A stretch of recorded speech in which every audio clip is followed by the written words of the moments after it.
Saudara, 64 tokoh dianugerahi tanda kehormatan dari Presiden Joko Widodo.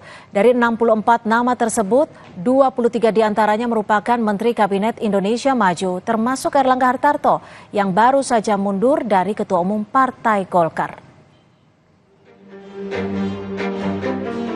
Di tengah isu reshuffle Kabinet Indonesia Maju dan mundurnya Ketua Umum Partai Golkar, Presiden Joko Widodo menganugerahi tanda jasa dan tanda kehormatan kepada 64 tokoh.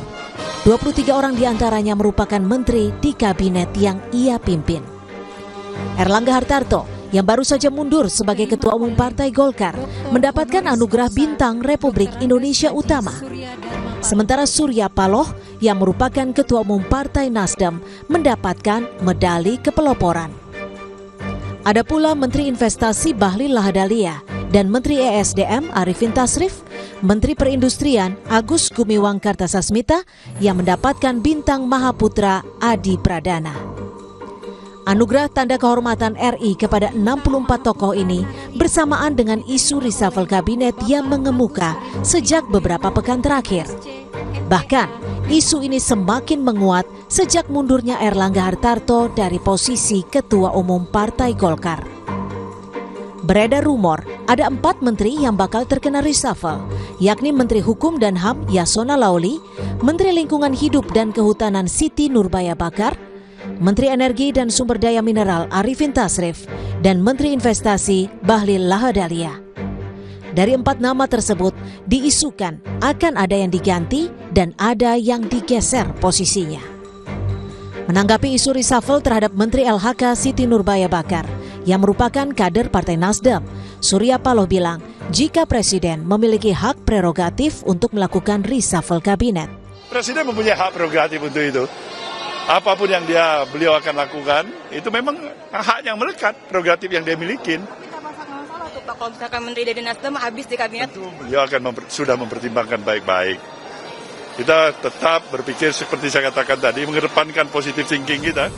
Hal serupa juga disampaikan Sekjen PD Perjuangan Hasto Kristianto saat menanggapi beredarnya isu reshuffle terhadap Menteri Hukum dan HAM yang juga kader PDIP Yasona Laoli.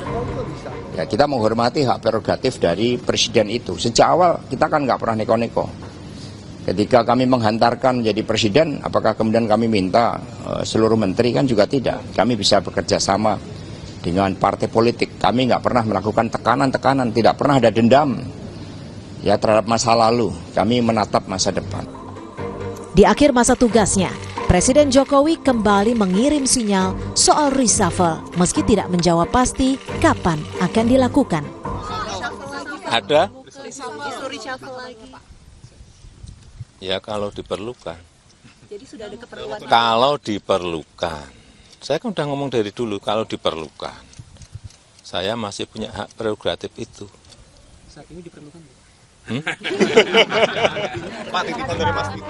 Sinyal reshuffle atau penggantian menteri di Kabinet Indonesia Maju menguat kembali setelah dinamika politik Pilkada serentak 2024. Padahal masa pemerintahan Jokowi hanya tersisa 2 bulan lagi yang akan berakhir pada 20 Oktober 2024. Tim Liputan Kompas TV.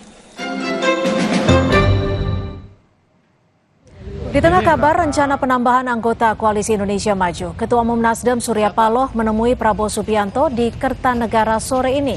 Paloh tiba di kediaman Prabowo setengah 5 sore. Ini adalah pertemuan Paloh dan Prabowo kedua kalinya setelah kontestasi Pilpres.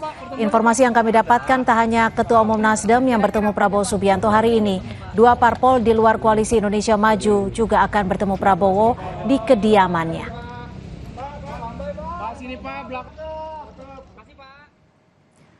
Tanda jasa dan tanda kehormatan diberikan Presiden Joko Widodo di tengah isu reshuffle dan guncangan di Partai Golkar. Lalu adakah pesan yang ingin disampaikan Presiden Jokowi ketika memberikan tanda penghargaan tersebut?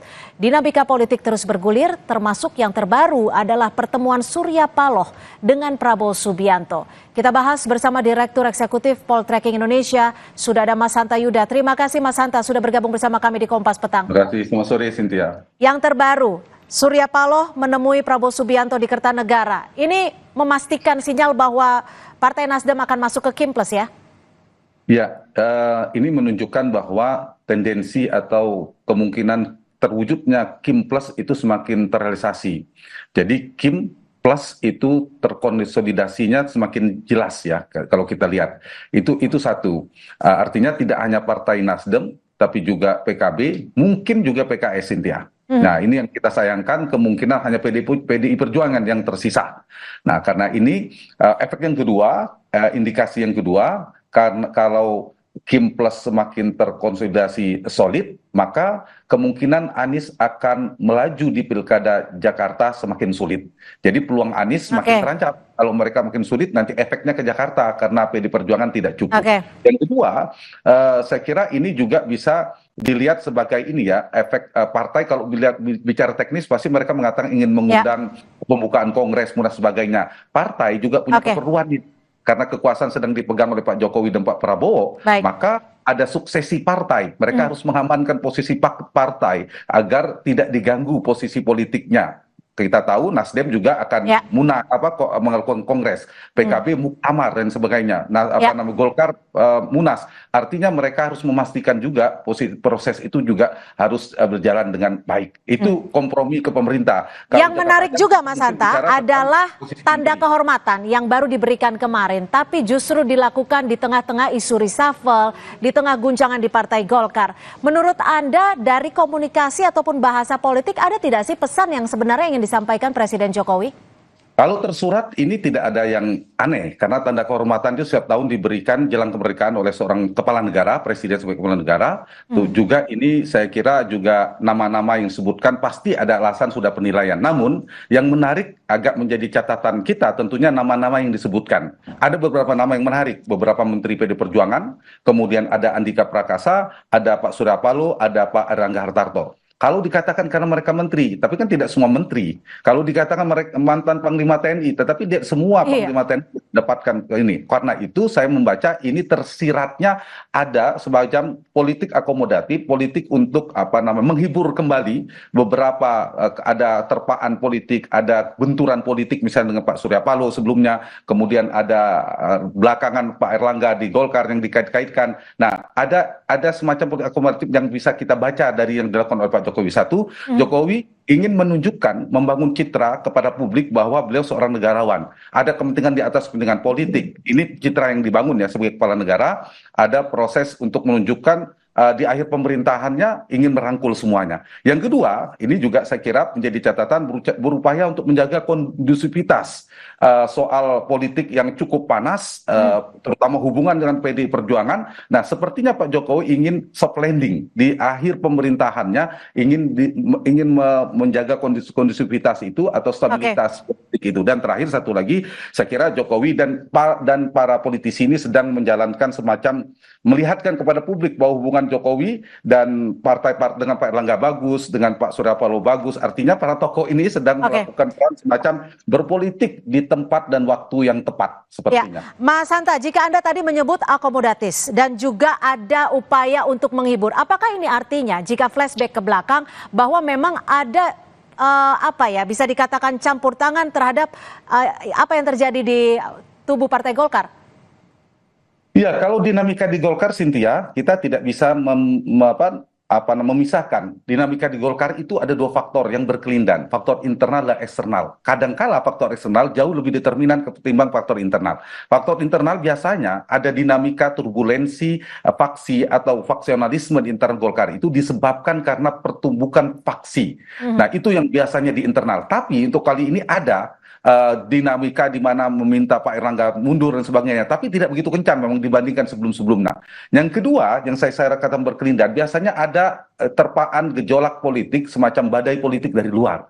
Nah, karena itu saya kerap mengatakan Golkar ini tingkat institusionalisasinya, kelembagaannya, derajat kesistemannya tinggi dan sebagainya, tapi kelemahannya dia adalah derajat otonominya dan mengambil keputusan sangat rendah. Artinya dia sangat bergantung pada kekuasaan. Jadi kalau melihat Golkar itu pemilik sahamnya tidak ada, tapi siapapun yang menjadi Presiden Republik Indonesia itu memiliki peran yang sangat besar. Jadi kira-kira itu benangnya. Kalau ada dinamika di Golkar, siapa yang terpilih dan seterusnya, restu dan pengaruh yang sedang berkuasa itu amat sangat menentukan di dalam dinamika internal Golkar. Baik, terima kasih Mas Hanta Yuda, Sama-sama, Direktur Cynthia. Eksekutif Poltreking sudah bergabung bersama kami di Kompas Petang. Selamat sore.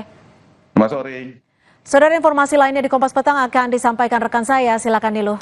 Terima kasih Cynthia. Saudara, soal dugaan upaya pengambil alihan partai, Sekjen PDI Perjuangan Hasto Kristianto menyinggung adanya keinginan Presiden Joko Widodo untuk menjadi Ketua Umum PDIP.